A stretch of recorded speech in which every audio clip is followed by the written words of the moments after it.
Hello students, how are you? I hope you all are doing good. Today we are going to start our chapter number 25 and that's name is Fire Safety. ठीक है, तो चलिए start करें chapter. सबसे पहले fire safety, इस chapter में हमें पढ़ना क्या है, हमें फायर से बचने के लिए क्या क्या तरीके हम अपना सकते हैं और हमें क्या क्या नहीं करना चाहिए जिससे कि फायर से रिलेटेड कोई भी प्रॉब्लम हो। ठीक है, चलिए देखते हैं इस चैप्टर में।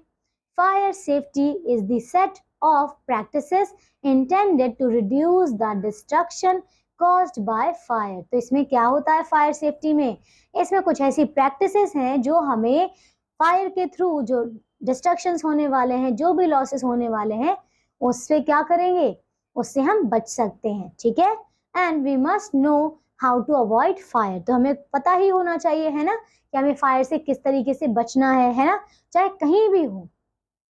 तो फर्स्ट देखिए ए क्या है, we should follow the guidelines given below to prevent fire accidents. चलिए देखते हैं क्या क्या है। पहला है do not wear loose clothes near an open fire. तो ये तो क्लियर है, अगर कहीं ओपन फायर हो तो कभी भी आप लूज क्लोथ्स मत पहनिए, क्योंकि उससे क्या होता है कि आपके जो लूज क्लोथ हैं वो उसकी वजह से अगर उड़ जाते हैं, कोई हवा की वजह से कुछ भी हो सकता है, तो उस फायर के पास चला गया तो क्या हो जाएगा, फायर लग जाएगी, राइट ना। As you can see in this picture, देखिए वहां पे एक नॉर्मल सा क्लोथ है जो कि ढीला सा है, बहुत लूज है और वो हीटर के पास रखा हुआ है।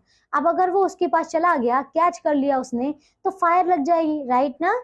Second is do not use cell phones at petrol pump. तो ये तो क्लियर है, क्योंकि आप जानते हैं petrol is a good conductor of heat ना, दैट्स वाई आपको कभी भी पेट्रोल पंप पर फोन यूज नहीं करना चाहिए। क्यों? क्योंकि फोन भी कहीं ना कहीं हीट प्रोड्यूस करता है, ठीक है, और करंट को भी कैरी करता है। Okay, so do not leave an open flame near gas cylinder. अब अगर गैस सिलेंडर है तो उसके पास भी आप कभी भी ऐसे कोई फ्लेम, ओपन फ्लेम नहीं लेकर जा सकते। ठीक है, क्यों? क्योंकि आप जानते हैं कि उसमें हाई प्रेशर पर बहुत ही गैस एलपीजी स्टोर्ड होती है, तो अगर उसने फायर कैच कर ली तो ये बहुत बड़ा डिस्ट्रक्शन हो सकता है। Okay, now fourth is do not light fire crackers inside the house. तो ये तो आप जानते हैं है ना, जब भी हम दिवाली पर फायर क्रैकर्स करते हैं या फिर कभी भी करते हैं तो घरों के अंदर नहीं करना चाहिए, हमेशा ओपन एरियाज में करने चाहिए। ठीक है, फिफ्थ है do not use gas stove and heater in bedroom. तो देखिए बेडरूम में कभी भी हीटर या गैस स्टोव नहीं जलाना चाहिए। क्यों? क्योंकि आप जानते हैं कि वहां पे क्लोथ होते हैं है ना, और अगर जैसे हीटर जलाएंगे या फिर स्टोव जलाएंगे तो उसकी फ्लेम से क्या होगा, फायर कैच कर लेगा, है ना। Now B, identify the following symbols and write their names using the help box. Okay, तो फर्स्ट देखिए, फर्स्ट आपको ये सिंबल देखिए और बताइए आपके क्लू बॉक्स की हेल्प से कि ये किस चीज का सिंबल है। तो देखिए इसमें आप देख सकते हैं ये जो सिंबल है ये फायर अलार्म का है, मतलब ऑप्शन नंबर ई।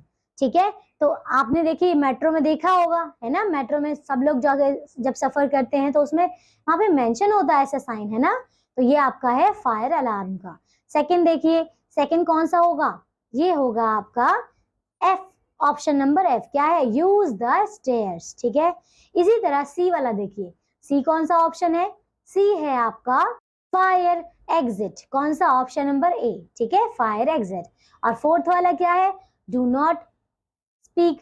और फोर्थ वाला है आपका ऑप्शन नंबर सी, इसका नाम है क्या, नो स्मोकिंग। ठीक है, ये तो आपने देखा होगा कई हॉस्पिटल्स में या फिर बाहर कहीं पे भी ऐसे आपने बैनर्स देखे होंगे, है ना।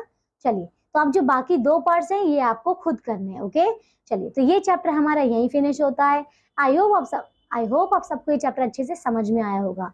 अब हम मिलेंगे नेक्स्ट क्लास में न्यू चैप्टर के साथ। Till then take care all of you, bye.